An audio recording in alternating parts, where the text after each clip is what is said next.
B carré égale. Multiplions membre en membre par 2. Nous avons 2 fois G fois H. Et on aura ici VC carré égale à 2GH plus VB carré. Pourquoi? Parce que V moins VC carré, en passant au second membre, change de signe. Mais nous savons que VB égale à VA.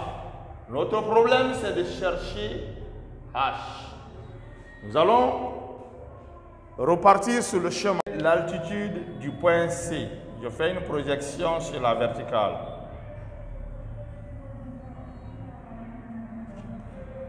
À partir de là, et ici, je peux noter par C'. Donc, voici l'altitude de B, l'altitude de C. C'est cette différence d'altitude qui est H. C'est qui est H. Et pour trouver ce H-là, nous allons prendre la distance OB. On prend OB égale OC' plus C'B qui est H. Écrit OB, c'est petit r, le rayon de la sphère, petit r égale OC' plus H. Cela me permet de tirer H égale R moins OC'. J'ai un inconnu qui est OC'. OC'. Nous allons trouver un triangle dans lequel on a le côté OC'. Voici ce triangle rectangle OC', il est rectangle en C'. Vous avez ici l'angle qui est alpha. Donc, le côté OC' est un côté adjacent. Je vais prendre le triangle, soit le triangle OC'. Nous avons le cosinus alpha, c'est le côté adjacent. Le côté adjacent, c'est OC'. OC' sur l'hypoténuse qui est OC. Et OC, c'est le rayon de la sphère. Donc, on a OC' est égal à R cos de alpha. Cela me permet de trouver l'expression de H en factorisant par R facteur de 1 moins OC', c'est R cos de alpha. J'ai déjà factorisé par R. Donc, j'ai 1 moins cos de alpha. Donc, je peux aisément écrire donc VC carré égale, en revenant ici, c'est 2G. H, à la place de H, j'écris R facteur 1 moins cos de alpha plus VB carré. Et nous savons que VB carré, VB égale à VA. On a déjà montré cela. Donc, au lieu d'écrire VB carré, j'écris VA carré. Et je vais la remplacer dans l'expression numéro 1. Là, c'est l'expression numéro 2. Donc, 2 dans 1 donne. J'écris R égale mg cosinus de alpha moins m facteur. J'ai écrit VC carré sur R. Donc, tout ça divisé par R. Et là, j'ai VC carré, c'est 2GR. 2GR facteur 1 moins cos de alpha. Donc là, je transforme ça en crochet plus VA au carré, le tout sur R. J'écris R égale mg cos de alpha moins.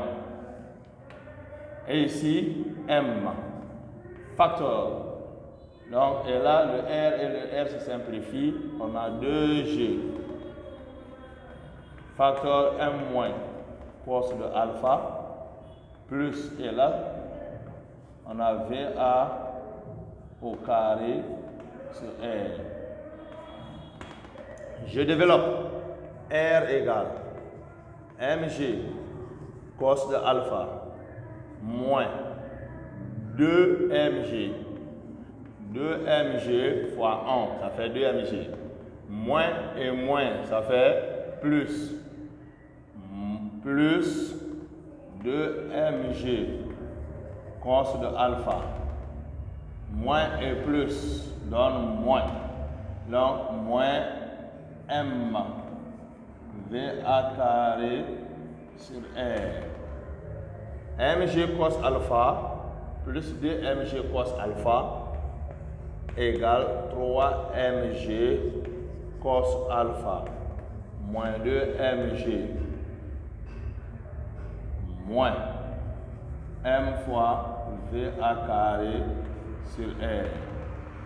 J'écris R égale, en factorisant par mg, il y a ici mg facteur 3 cos alpha moins 2 moins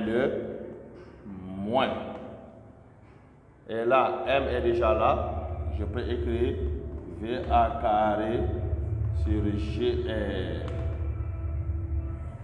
Voici l'expression du module de la réaction en fonction de M, G, alpha, VA, G et R. Dans la question 2, on nous dit que le solide perd le contact avec la piste en D. Ce n'est plus en C, mais en D. On demande d'exprimer la vitesse en D en fonction de R, G et alpha 0. Mais le même problème nous dit que alpha 0, c'est l'angle formé par les vecteurs OB et OD. Voici ici le point D et le point D. Donc cet angle-là, c'est maintenant alpha 0, ce n'est plus alpha. Et qu'est-ce qu'il faut pour répondre à cette question? 1. Lorsqu'il perd le contact avec la piste, donc il n'est soumis maintenant qu'à la seule action de son poids. Donc la réaction s'annule automatiquement. Donc l'action de la sphère sur le solide s'annule. Donc la première condition, nous devons considérer que R égale à 0. Et ensuite, étant en D, l'angle formé n'est plus alpha mais plutôt alpha 0. Donc les deux conditions, R égale à 0 et alpha égale à alpha 0. Nous allons prendre l'expression de la réaction qui est là. Et lorsque R égale à 0, R égale à 0. Ici, dans l'expression de la réaction, on avait mg, facteur de 3 cos de alpha moins 2, moins VA carré sur GR. Donc, je vais écrire mg, facteur 3 cos, au lieu de alpha, la condition alpha c'est maintenant alpha 0, moins 2, moins VA carré sur GR égale à 0. Mais on sait que mg différent de 0.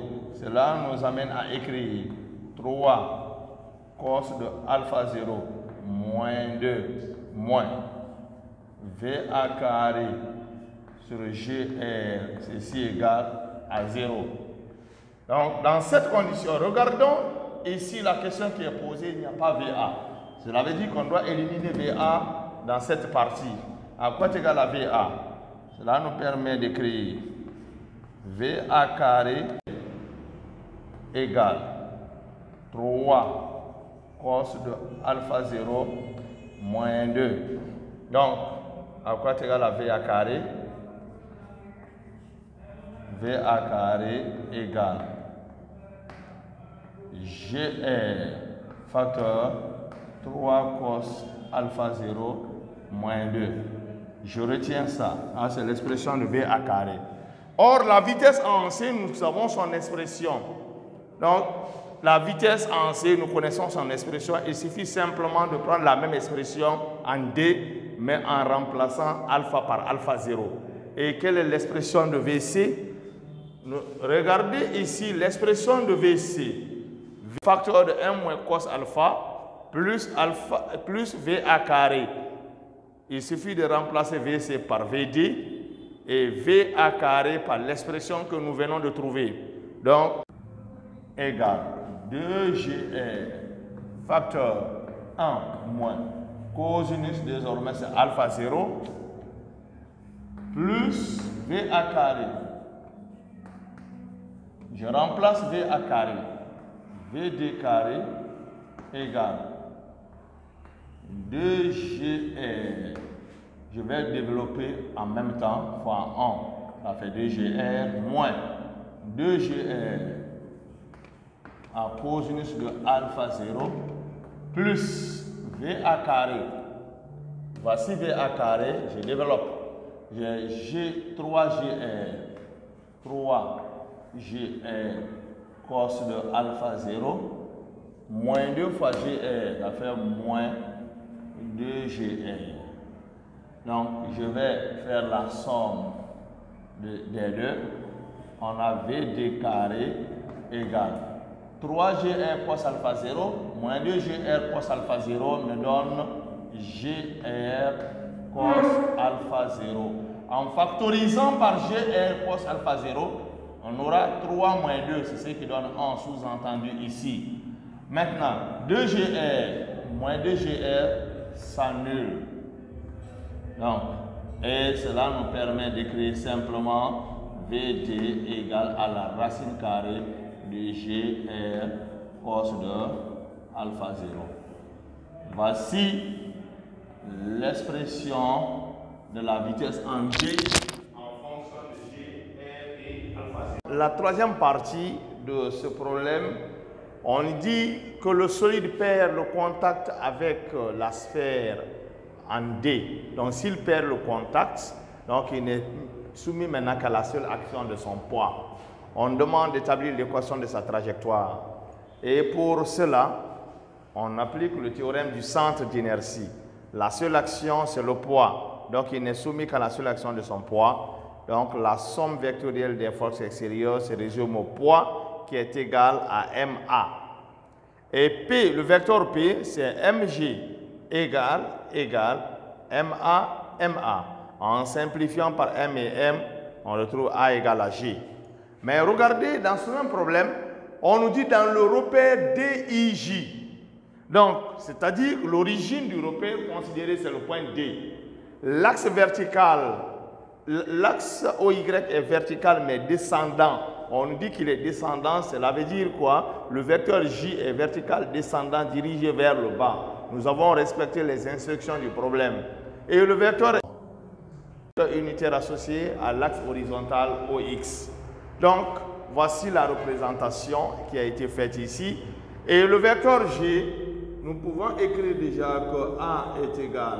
Le vecteur G et J ont le même sens. Donc, c'est G fois le vecteur J. Je remplace, c'est G fois le vecteur J. Ce qui nous amène à déterminer les coordonnées du vecteur accélération dans le repère cartésien. Quelles sont ces coordonnées? Le vecteur accélération a pour composante AX, pas de composante en X, 0, et AY est égal à G. Donc, le vecteur accélération est collinéaire à J de même sens. Et nous allons retrouver les composantes du vecteur vitesse. Donc, qui sont Vx et Vy. Et à partir de là, suivant l'axe OX, l'accélération est nulle. Et suivant l'axe OY, la composante de AY de l'accélération, c'est G. Cela ressemble à une combinaison de deux mouvements. D'un mouvement rectiligne uniforme et d'un mouvement rectiligne uniformément varié. Donc, suivant l'axe OX, le mouvement est rectiligne uniforme. Et quelle est l'expression de la vitesse? Elle est constante dans un mouvement rectiligne uniforme. Donc, nous allons retrouver la vitesse suivant l'axe OX qui est une constante. Regardez le vecteur vitesse en D. Il est tangent à la trajectoire. Nous l'avons représenté. Et en D, l'angle formé, c'est alpha 0, qui est l'angle formé par les vecteurs OB et OD. Le même même angle est ici encore. Donc, VD, quelles sont ses composantes? Vous avez VDX suivant l'axe OX et VDY suivant l'axe OY. Donc, comme suivant l'axe OX, la vitesse est une constante, on prendra VDX. VD suivant l'axe OX. Et le VY, regardez, l'accélération est une constante. Donc, V est égal à G fois T plus une constante qui est VD suivant Y. Nous allons remplacer VDX et VDY par leur valeur. Regardez l'angle qui est là, c'est l'angle alpha 0.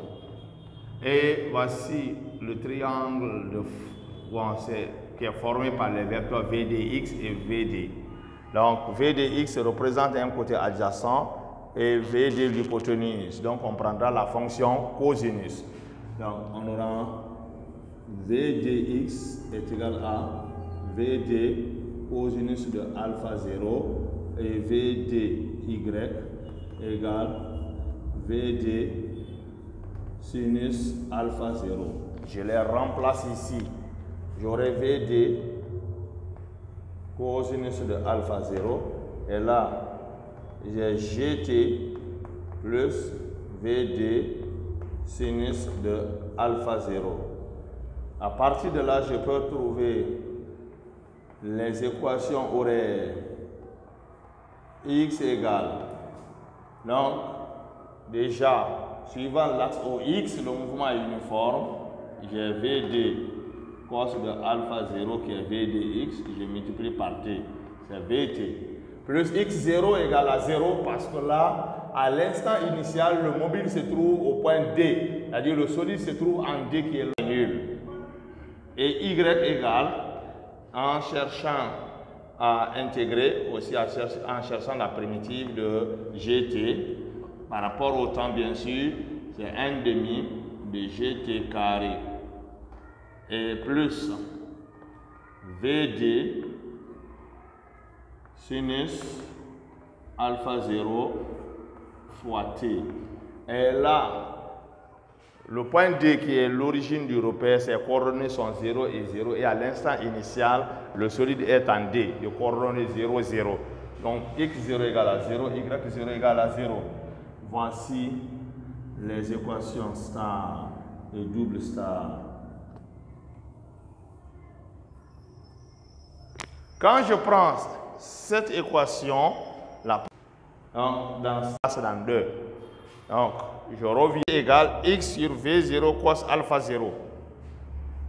J'écris T égale X sur VD cos de alpha 0.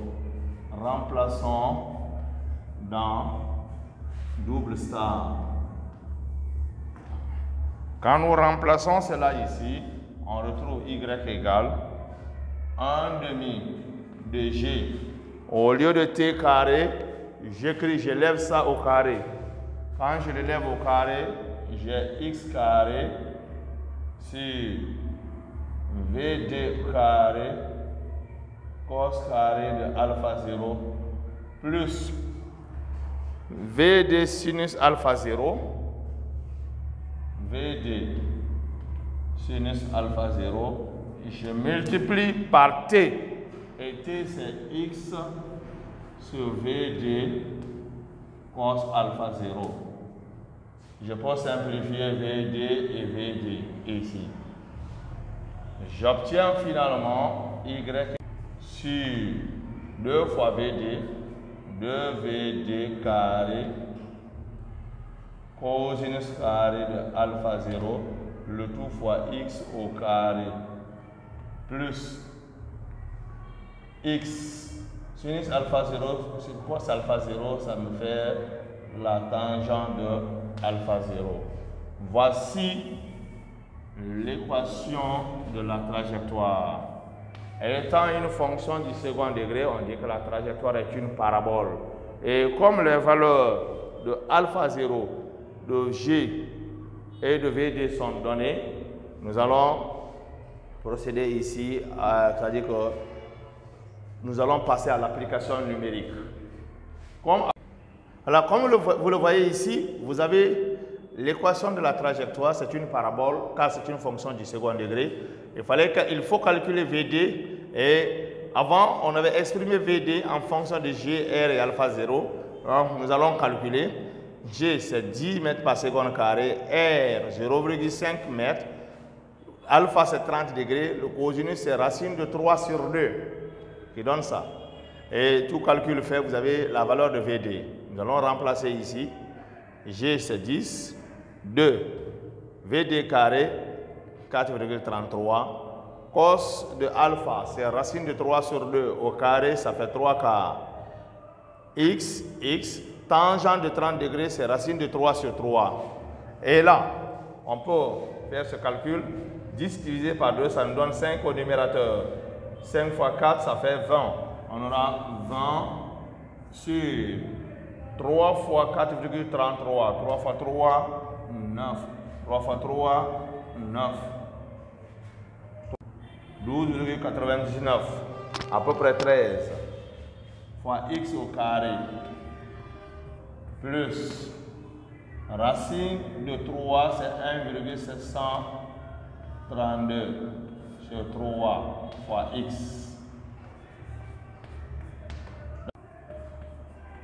X carré plus x.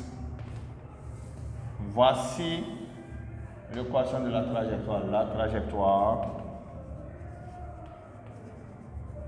est une parabole.